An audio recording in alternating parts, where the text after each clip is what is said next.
Hello students, Rahul Jalan this side. Welcome to my new video, and today in this video lecture we have to study about what? Aqueous tension.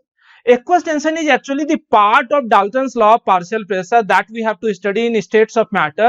और states of matter में aqueous tension को समझने के पहले ये जरूरी होता है कि आप लोग जानो कि मोल फ्रैक्शन क्या होता है, पार्शियल प्रेशर क्या होता है, और सबसे जरूरी Dalton's law of partial pressure क्या होता है। जैसा कि मैंने अभी आपको बताया कि aqueous tension actually Dalton's law of partial pressure का ही हिस्सा है। तो बच्चों, दरअसल हम लोगों ने पिछले लेक्चर तक Dalton's law of partial pressure को पढ़ रखा है, जिन वीडियोस का लिंक आप लोगों को डिस्क्रिप्शन बॉक्स में भी मिल जाएगा, या फिर आप लोग प्लेलिस्ट में जाकर देखोगे स्टेट्स ऑफ मैटर का प्लेलिस्ट, तो वहां पर भी पिछले वीडियोस का लिंक आप लोगों को जरूर मिलेगा। ठीक है ना बच्चों? तो अगर आप लोगों ने पिछले वीडियोस को नहीं देख रखा है तो प्लीज उन वीडियोस को देखो, और अगर आप लोग नहीं भी देखना चाहो तो कोई जरूरत नहीं उन वीडियोस को देखना, क्योंकि एक्वस टेंशन को समझाने के लिए जो हमको जरूरी होता है मोल फ्रैक्शन, पार्शियल प्रेशर और Dalton's law of partial pressure को समझना, वो मैं यहां पर शॉर्टकट में आप लोगों को बता दे रहा हूं। जिन बच्चों ने देख लिया है उन वीडियोस को, तो वो अभी जो यहाँ पर शॉर्टकट एक्सप्लेनेशन में देने जा रहा हूं मोल फ्रैक्शन, पार्शियल प्रेशर और Dalton's law of partial pressure का, उन लोगों को बोर होने की जरूरत नहीं है। क्यों? क्योंकि उन लोगों का रिवीजन हो जाएगा। रिवीजन जो होता है वो स्टूडेंट्स के लिए बहुत ही जरूरी होता है। ठीक है ना बच्चों? तो ध्यान से देखो यहाँ पर इस कंटेनर को। ये कंटेनर है, इस कंटेनर में 3 गैस मौजूद है। कौन कौन सा गैस मौजूद है? गैस ए, गैस बी और गैस सी। इस कंटेनर में 3 गैस मौजूद है और तीनों का मात्रा दिया हुआ है, ए मोल, बी मोल और सी मोल। है ना बच्चों? 3 गैस मौजूद है और तीनों गैस का मात्रा दिया हुआ है, और दिया हुआ है कि ये कंटेनर का टेम्परेचर कांस्टेंट है जो कि कैपिटल टी के बराबर है, और इस कंटेनर का वॉल्यूम जो है वो भी कांस्टेंट है जो कि कैपिटल भी के बराबर है। ठीक है ना? इतना सा चीज हम लोगों ने देखा। और नीचे मैंने लिख रखा है कि अगर तीनों गैस सेम वॉल्यूम के कंटेनर और सेम टेम्परेचर पर मौजूद हो तो वो कुल मिलाकर जो प्रेशर एक्सर्ट करता है वो प्रेशर होता है कितने के बराबर? पी टोटल के बराबर। सही है ना बच्चों? तो तुम लोग यहां पर ध्यान से देखना कि मोल फ्रैक्शन क्या होता है। तो मोल फ्रैक्शन अगर तुम लोग नहीं जानते हो तो मोल फ्रैक्शन सिंपली होता है, जैसे हम लोग ए का मोल फ्रैक्शन निकालें तो उसे कैपिटल एक्स से दर्शाते हैं, and capital X is equal to number of moles of A that is small A as given in question divided by A plus B plus C. कहने का क्या मतलब हुआ बच्चों? यहां पर कहने का मतलब ये हुआ कि हम लोग जब मोल फ्रैक्शन निकालते हैं तो जिसका मोल फ्रैक्शन निकालते हैं उसका नंबर ऑफ मोल और divided by total number of मोल, जो कि आप लोगों को यहां दिख रहा है, यानी कि ए प्लस बी प्लस सी। सही है ना बच्चों? तो क्या समझा आप लोगों ने कि मोल फ्रैक्शन क्या होता है? जिसका मोल फ्रैक्शन हम लोग निकाल रहे हैं उसका mole divided by total number of mole. Similarly mole fraction of B is equal to how much? Number of moles of B divided by number of moles of A plus B plus C. Is it और not?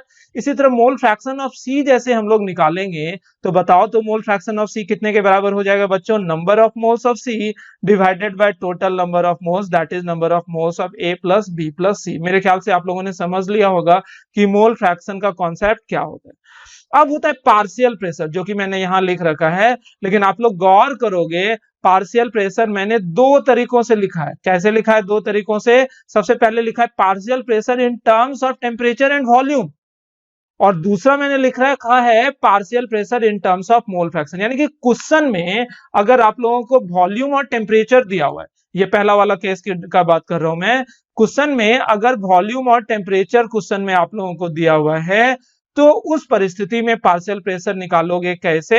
तो वो देखो कि partial pressure of ए को हम लोग small P A से अगर दर्शाएं, पार्शियल प्रेशर ऑफ बी को स्मॉल पी बी से दर्शाएं, पार्शियल प्रेशर ऑफ सी को स्मॉल पी सी से अगर हम लोग दर्शाएं, तो partial pressure of A will become equal to how much? Number of moles of A that is A, यहां दिया हुआ है ना, number of moles of A divide into R T.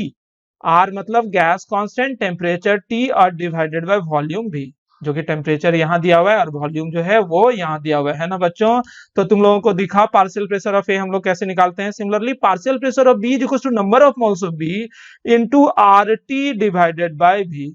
Similarly, partial pressure of C is equals to number of moles of C. You have to put the value of number of moles of C as given in question into R means gas constant and temperature T divided by volume V, because volume and temperature is given in the question as you see here. Okay. अब अगर आप लोगों से पूछा जाए कि how we calculate the partial pressure in terms of mole fraction. तो उसके लिए जरूरी होता है बच्चों कि आप लोगों को क्वेश्चन में टोटल प्रेशर दिया हुआ हो, टोटल प्रेशर दिया हुआ हो और मोल फ्रैक्शन भी आप लोग निकाल सकते हो। तो टोटल प्रेशर और मोल फ्रैक्शन के आधार पर भी हम लोग पार्शियल प्रेशर डिटरमाइन कर सकते हैं। वो कैसे? जैसे कि partial pressure of A is equals to होता है mole fraction of A into P total. सही है। तो पार्शियल प्रेशर ऑफ बी, यहाँ नीचे लिख देता हूं, पार्शियल प्रेशर ऑफ बी होता है mole fraction of B into P total. Similarly mole partial pressure of C is equals to mole fraction of C into P total. यहाँ पे into है। तो समझे बात को कि कैसे हम लोग निकालते हैं पार्शियल प्रेशर अलग अलग टर्म में। अब बात करते हैं Dalton's law of partial pressure की। Dalton's law of partial pressure होता क्या है? तो वही चीज मैंने यहाँ पर लिखा है, and according to Dalton's law of partial pressure कुछ नहीं होता है, the sum of partial pressure of different gases present in the container. जैसे कि इस कंटेनर में ए, बी और सी तीन गैस मौजूद है, तो तीनों गैस के पार्शियल प्रेशर का जो अलजेब्रिक सम होता है वो टोटल प्रेशर के बराबर होता है, and this is called Dalton's law of partial pressure. वो पार्शियल प्रेशर चाहे आप लोग इस तरीके से निकाल के रखो या फिर पार्शियल प्रेशर आप लोग इस तरीके से निकाल के रखो, किसी भी तरीके से अगर आप लोग पार्शियल प्रेशर निकाल रहे हो in different component of the gas, जो कि अलग अलग तरह का गैस जो कि सिस्टम में मौजूद है, तो उन सारे गैस के पार्शियल प्रेशर का जो अलजेब्रिक सम होता है वो किसके बराबर होता है बच्चों? वो टोटल प्रेशर के बराबर होता है। तो वही चीज हम यहाँ पर लिख रहे हैं कि P total means total pressure of the gaseous system is actually equals to partial pressure of all the gases present in the system. Okay, यानी कि P total is equals to partial pressure of A plus partial pressure of B plus partial pressure of C, and this is called Dalton's law of partial pressure. यही जो है Dalton's law of partial pressure पढ़ने के बाद या जानने के बाद आप लोगों को लगा होगा कि कितना आसान और कितना फिजूल सा चीज था। फिजूल तो नहीं बोल सकते हैं, बहुत ही आसान चीज है, ठीक है ना। लेकिन ये सब क्वेश्चन थोड़ा टिपिकल हो जाता है और क्वेश्चन को और ज्यादा टिपिकल बना देता है अगर वहां पर एक्वस टेंशन का कॉन्सेप्ट आ गया हो। अब हम लोग समझते हैं कि एक्वस टेंशन क्या होता है, ठीक है ना बच्चों। एकदम आसान सा चीज है, सिर्फ जानने की जरूरत होती है कि एक्वस टेंशन होता क्या है, ठीक है ना। ओहो, तो ये जो है एक्वस टेंशन बहुत ही सेंसिटिव है। तो एक्वस टेंशन होता क्या है? एक्वस टेंशन सेंसिटिव नहीं है, मेरे कंप्यूटर का स्क्रीन सेंसिटिव है। तो एक्वस टेंशन के बारे में बात कर रहा हूं। तो एक्वस टेंशन होता क्या है? तो सबसे पहले इसका डेफिनेशन को आप लोग देखो और समझने की कोशिश करो कि ड्यूरिंग एनी एक्सपेरिमेंट, किसी एक्सपेरिमेंट में, if any gas is collected over water, अगर किसी गैस को हम लोग पानी के ऊपर कलेक्ट कर रहे हैं, along with the gas vapour of water is also present. मान लो किसी एक्सपेरिमेंट के दौरान, जैसे कि मान लो ये ग्लास ऑफ वाटर है, तो हम लोग गैस बनाए और उस गैस को कहाँ स्टोर कर रहे हैं? पानी के सरफेस के ऊपर।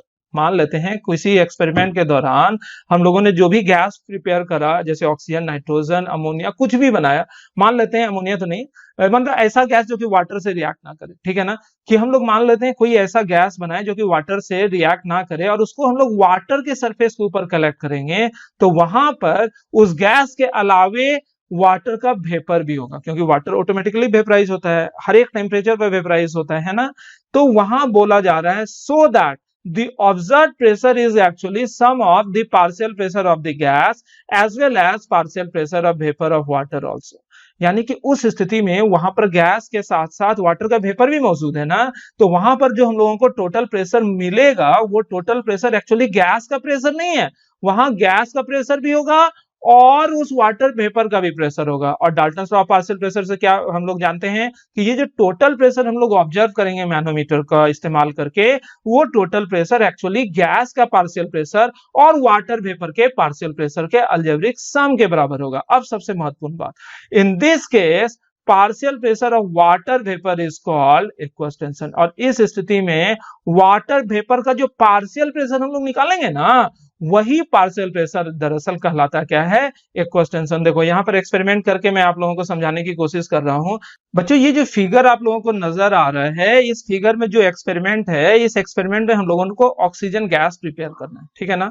तो ऑक्सीजन गैस प्रिपरेशन का बहुत सारा तरीका होता है। एक्चुअली ये मेथड भी हम लोग क्लास 12 में पढ़े हैं। इस मेथड में हम लोग करते क्या है, जैसे कि यहाँ पर लिख देते हैं प्रिपरेशन ऑफ O2 गैस, ठीक है ना, ऑक्सीजन गैस। और इस एक्सपेरिमेंट में करते क्या है, हम लोग KClO3 को, मतलब पोटेशियम क्लोरेट को, this is lab method of preparation of oxygen, तो KClO3 को जब हम लोग गर्म करते हैं क्या चीज के साथ, MnO2 के मौजूदगी में। MnO2 यहाँ पर कैटलिस्ट की तरह काम करता है, तो यहाँ KCl और प्लस ऑक्सीजन गैस का बनना होता है। तो तुम लोग जानो कि KClO3 एक्चुअली सॉलिड होता है, KCl भी सॉलिड होता है, और ऑक्सीजन जो होता है ये क्या होता है, गैस। तो ऑब्वियस सी बात है ये ऑक्सीजन गैस रिलीज होगा, है ना। और ये जो ऑक्सीजन गैस को हम लोग कलेक्ट करते हैं, कलेक्ट ओवर वाटर। याद हुआ कि इसको हम लोग कहाँ कलेक्ट करते हैं, पानी के ऊपर कलेक्ट करते हैं, ठीक है। तो देखो ध्यान से समझने की कोशिश करना, एक लाइन का चीज एक्वस टेंशन, खेल खत्म हो जाएगा और तुम लोग सोचते रह जाओगे। तो यहाँ पर भी वही काम कर रहे हैं हम लोग, KClO3 और MnO2 के मिक्सचर को हम लोग गर्म कर रहे हैं ना। यहाँ जो दिख रहा है तुम लोगों को, KClO3 और MnO2 का मिक्सचर है यहाँ पर, ये येलो कलर में जो नजर आ रहा है, इसको जैसे हम लोग गर्म करेंगे तो जो सॉलिड कंपोनेंट बचेगा, सॉलिड प्रोडक्ट होगा KCl, वो तो यही येलो वाले पार्ट में रह जाएगा, लेकिन बाकी जो दूसरा कंपोनेंट रहेगा, जो ऑक्सीजन नजर आ रहा है, ये ऑक्सीजन इस रास्ते से ऐसे होते हुए आते जाएगा, और इसको ये ऑक्सीजन जो है इधर वाटर के ऊपर जाके यहाँ पर कलेक्ट हो जाएगा, होगा ना। यानी कि तुम लोगों को जो ग्रीन वाला हिस्सा यहाँ पर नजर आ रहा है, वो ग्रीन वाला हिस्सा एक्चुअली क्या है, डाई ऑक्सीजन गैस। इसमें कोई तकलीफ नहीं है, यहाँ पर ऑक्सीजन गैस हम लोगों को बनाना था और ऑक्सीजन गैस यहाँ पर बना भी। लेकिन सबसे महत्वपूर्ण बात क्या होता है कि यहाँ पर इस जगह पर सिर्फ O2 रहेगा नहीं, क्योंकि वाटर के ऊपर हम लोगों ने ऑक्सीजन गैस को कलेक्ट कर रखा है, तो यहाँ O2 के साथ साथ वाटर का वेपर भी मौजूद होगा। नहीं है, यहाँ ऑक्सीजन के साथ साथ वाटर का वेपर भी मौजूद होगा, सही है ना। सबसे पहले नीचे वाले हिस्से को मिटा देता हूं मैं। तो अब देखो, जब यहाँ पर ऑक्सीजन के साथ साथ वाटर वेपर भी मौजूद है, तो यहाँ पर जो हम लोगों को प्रेशर ऑब्जर्व होगा, यानी कि प्रेशर ऑब्जर्व्ड, वो कितना प्रेशर होगा, वो एक्चुअली टोटल प्रेशर के बराबर होगा। टोटल प्रेशर मतलब क्या होगा, टोटल प्रेशर मतलब वाटर वेपर का भी प्रेशर होगा और ऑक्सीजन का भी प्रेशर होगा, है ना बच्चों। तो यहाँ हम लोग लिख सकते हैं कि according to Dalton law of partial pressure, कि Dalton's law of partial pressure के अनुसार क्या बात होगा बच्चों, जल्दी से बता दो। Dalton's law of partial pressure के अनुसार P टोटल जो होगा, या कहां पर, इस जगह पर ग्रीन वाले हिस्से में, जो टोटल प्रेशर होगा वो partial pressure of oxygen plus partial pressure of water vapour दोनों के बराबर होगा, है ना। बस खेल खत्म हो गया। ये वाला चीज तो हम लोग पहले से भी जानते थे, इसमें कोई तमाशा वाला चीज है क्या। इस जगह पर ये जो है ना partial pressure of water vapour, इसे ही हम लोग सिंपली एक्वस टेंशन बोलते हैं। यानी कि अगर किसी गैस को वाटर के सरफेस के ऊपर हम लोग कलेक्ट करेंगे, तो वहां उस गैस के साथ साथ वाटर का वेपर भी मौजूद होगा, और वहां पर जो वाटर वेपर का पार्शियल प्रेशर होगा उसे ही हम लोग सिंपली एक्वस टेंशन बोल देते हैं। अगर यहाँ पर आप लोगों को निकालना हो कि what is the value of aqueous tension, तो इस वाले फॉर्मूला को आप लोग इस तरह से भी लिख सकते हो, नहीं लिख सकते हो, P total is equal to partial pressure of oxygen plus aqueous tension, जिसको AT से हम लोग रिप्रेजेंट कर देते हैं। नहीं कि यहाँ partial pressure of water vapour लिखने के बजाय AT लिख देते हैं, ये है क्या, here AT is actually partial pressure of water vapour, है ना। एक्वस टेंशन जो होता है वो किसके बराबर होता है, partial pressure of water vapour के बराबर। तो जल्दी से बताओ, तो एक्वस टेंशन बराबर क्या होगा, P टोटल और minus partial pressure of oxygen. ऐसे सामान्य तौर पर क्वेश्चन में टोटल प्रेशर दिया हुआ रहता है और उस पर्टिकुलर गैस का प्रेशर पूछा जाता है, तो उस पर्टिकुलर गैस का भी प्रेशर अगर पूछा जाएगा तो क्या होगा, total pressure minus aqueous tension. अगर क्वेश्चन में दिया है तो एक्वस टेंशन को घटा देंगे, वहां पर सब्सट्रैक्ट कर देंगे, और सब्सट्रैक्शन के बाद जो रिजल्ट आएगा वो ग्रीन कलर का रिजल्ट क्या होगा, पार्शियल प्रेशर ऑफ ऑक्सीजन, और ये मान लेते हैं येलो कलर का जो रिजल्ट होगा वो क्या आएगा, एक्वस टेंशन। ठीक है ना, बहुत सारा फॉर्मूला हो सकता है एक्वस टेंशन का, लेकिन इन चीजों को और भी बेहतर और क्लियर तरीके से हम लोग सीख सकते हैं तब जब हम लोग इस पर आधारित क्वेश्चन करते हैं। यहाँ पर बड़ा आसान लगता है कि ये जो हमने एक्वस टेंशन का डेफिनेशन बताया आप लोगों को, या एक्वस टेंशन को यहाँ एक्सप्लेन करा कि अगर किसी भी गैस को हम लोग वाटर वेपर के ऊपर कलेक्ट करेंगे तो वहां पर सिंपली वाटर वेपर का जो पार्शियल प्रेशर होगा उसे ही हम लोग एक्वस टेंशन बोल देते हैं। इससे ज्यादा तो मैंने कुछ बताया भी नहीं, लेकिन इसका क्वेश्चन जो जब हम लोग अटेम्प्ट करते हैं ना तो थोड़ा सा स्ट्रेस आने लगता है। तो उस स्ट्रेस से बचने के लिए हम लोगों को कोई तरीका वरीका नहीं है, आप लोगों को सबसे पहला काम क्या करना है कि चीजों को अच्छे से विजुलाइज करोगे, और किसी भी चीज को आसान बनाने का तरीका सिंपल यही होता है कि उस टॉपिक पर आधारित क्वेश्चन को बहुत ज्यादा प्रैक्टिस करो। ठीक है ना, तो वो सीधे सीधे आसान लगेगा। ये महाभारत में द्रोणाचार्य ने भी बोला था कि अगर आप लोगों को कोई कार्य मुश्किल लगे तो उस कार्य को इतनी बार दोहराओ कि वो कार्य ऑटोमेटिकली दिमाग में ऐसे फिट हो जाए कि चीजें बिल्कुल आसान लगने लगे। और ये हर जगह हम लोग बचपन से जानते आ रहे हैं कि अगर आप लोगों को किसी एक्सपर्ट से बातचीत होगी तो वो एक्सपर्ट हमेशा आप लोगों को बोलेंगे कि क्या,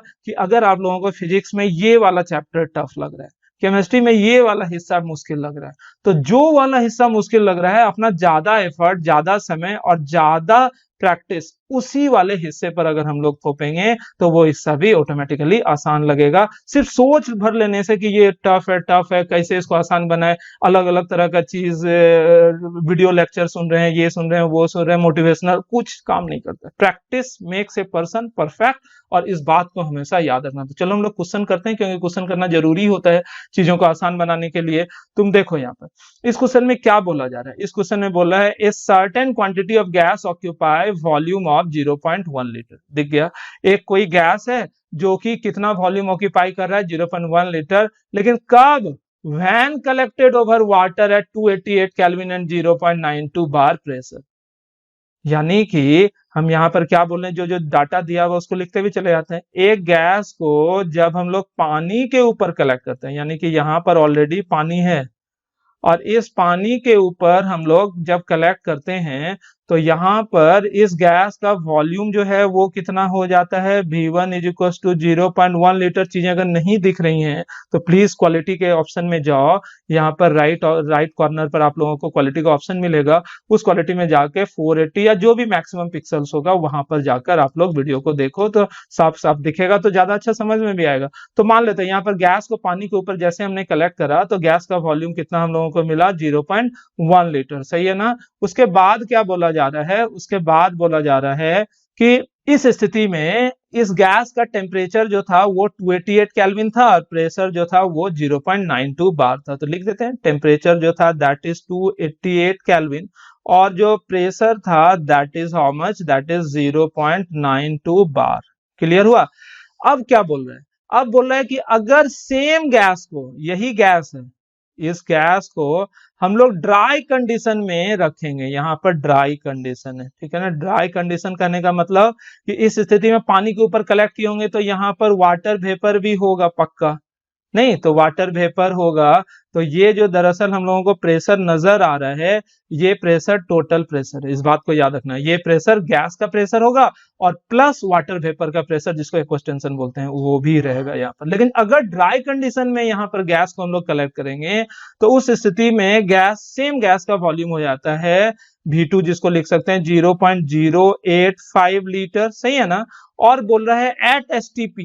STP करने का मतलब क्या होता है, standard temperature and pressure. Standard temperature कितना होता है, 273 केल्विन, और स्टैंडर्ड प्रेशर जो होता है बच्चों वो कितना होता है, दैट इज 1 बार। हम लोग नया वाला कन्वेंशन लेकर काम कर रहे हैं। अगर आप लोगों को मन करे तो आप लोग पुराना कन्वेंशन लेकर भी कर सकते हो, लेकिन थोड़ा सा आंसर डिफर करेगा। पुराने कन्वेंशन में प्रेशर क्या होता है STP पर, 1 ATM। ठीक है। तो चलो यहाँ पर हम लोगों ने 1 बार रख लिया, लेकिन ये जो है ये एक्चुअली अभी P1 नहीं है, यहाँ पर हम लोग लिख देते हैं P टोटल, और यही इंपॉर्टेंट बात है। तो इस स्थिति में P टोटल जो होगा वो किसके बराबर होगा, P टोटल जो होगा वो P1 यानी कि partial pressure of the gas plus aqueous tension के बराबर होगा। इसमें कोई तकलीफ है, यानी कि P टोटल जो है वो partial pressure of gas plus aqueous tension के बराबर होगा। तो जल्दी से बता दो तो एक्वस टेंशन क्या होगा, वो P टोटल माइनस P1 के बराबर होगा ना। और यहाँ पर बताओ, हम लोगों को P टोटल तो पता है, ये P टोटल पता है 0.92 बार। अगर हम लोगों को ये P1 मिल जाए तो बताओ तो आंसर एक्वस टेंशन हम लोग रिली निकाल सकते हैं कि नहीं निकाल सकते हैं, एकदम आराम से हम लोग एक्वस टेंशन का वैल्यू निकाल सकते हैं। सही है ना। तो चलो यहां पर हम लोग चूंकि same gas for same gas है, यानी कि नंबर ऑफ मोल सेम है, तो हम लोग क्या यूज कर सकते हैं, P1 V1 by T1 is equal to P2 V2 by T2। याद होगा तुम लोगों को आइडियल गैस इक्वेशन से हम लोग ये जानते हैं कि फॉर सेम गैस अगर प्रेशर, वॉल्यूम या टेम्परेचर तीनों बदल रहा हो तो उस परिस्थिति में P1 V1 by T1 is equal to P2 V2 divided by T2 हो जाएगा। तो हम लोगों को P1 की जरूरत है, तो हम लोग क्या लिखेंगे, P2 V2 by T2 into T1 bye V1। सही है ना। तो जल्दी जल्दी बता दो तो सारी चीजों के वैल्यूज। तो यहाँ पर P1 इज इक्वल टू क्या होगा, P2 is how much, that is 1 into V2 is how much, 0.085 into T1 देखो तो कितना है, दैट इज 288 और डिवाइडेड बाय क्या हो जाएगा T2 into V1, T2 how much, that is 273 into V1 देखो तो यहाँ है कितना 0.1 लीटर, सही है ना। तो इतना बार हो जाएगा प्रेशर, क्लियर है। इसको सॉल्व करोगे तो ये लगभग 0.896 बार के बराबर आ जाएगा, सही है ना। ये कितने के बराबर आया, 0.896। और अपने को चाहिए था क्या, एक्वस टेंशन, तो जल्दी से बता दो तो बच्चों एक्वस टेंशन क्या होगा। पी टोटल अपने को पता है कितना 0.92 बार माइनस P1 कितना है 0.896 बार 896। तो इसको सॉल्व करोगे तो एक्वस टेंशन आ जाएगा 0.024 बार। ओके, तो दिस इज द आंसर। एक क्वेश्चन और कर लेते हैं, चीजें और क्लियर हो जाएंगी, सही है ना। तो इस वाले क्वेश्चन में जाओ, ध्यान से देखो इस क्वेश्चन को, क्वालिटी को सबसे पहले इम्प्रोवाइज कर लो बच्चों, नहीं तो परेशानी होगी, ठीक है। तो इस क्वेश्चन में देखोगे तो ए सैंपल ऑफ ऑक्सीजन, ठीक है ना, a sample of oxygen is collected over water at 22 degree Celsius and 748 Torricelli pressure.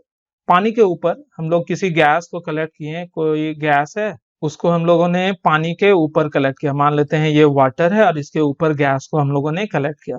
तो उस स्थिति में ऑक्सीजन गैस को कलेक्ट किया है, collected over water at 22 degree Celsius and 748 Torricelli pressure. तो यहाँ पर टेम्परेचर जो है शुरू में वो कितना है 22 डिग्री सेल्सियस, इसमें 273 जैसे ऐड करोगे तो ये 295 केल्विन के बराबर हो जाएगा। और प्रेशर जो दिया हुआ है शुरुआत में दैट इज 748 टॉरिसेली, है ना, ये 748 टॉरिसेली है। The volume of the gas collected is कितना 82 सेंटीमीटर क्यूब। यहाँ पर वॉल्यूम जो दिया हुआ है 82 सेंटीमीटर क्यूब है, तो इसको मीटर क्यूब में या फिर लीटर में कन्वर्ट कर लेते हैं तो क्या हो जाएगा 82 into 10 to the power -3 litre, सही ना, 10 पावर -3 से मल्टीप्लाई कर दिया हम लोगों ने।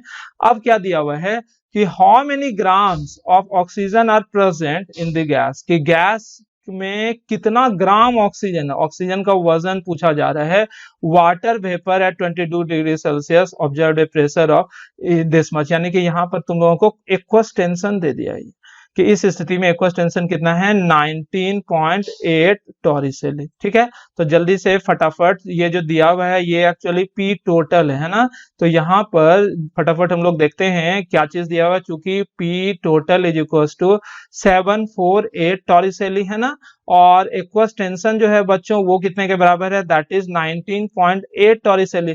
तो इन दोनों के आधार पर हम लोग प्रेशर निकाल सकते हैं, pressure of gas how much, P total minus aqueous tension, है ना। तो देखो तो पी टोटल कितना हो जाएगा 748 माइनस एक्वस टेंशन कितना हो जाएगा 19.8, फटाफट निकाल लो तो ये हो जाएगा 728.2 टॉरिसेली, है ना। तो इस टॉरिसेली को अगर आप लोग एटीएम में कन्वर्ट करो तो ये हो जाएगा 728.2 डिवाइडेड बाय कितना, तो 760, तो इतना से मल्टीप्लाई करोगे, डिवाइड कर दोगे तो इतना एटीएम हो जाएगा।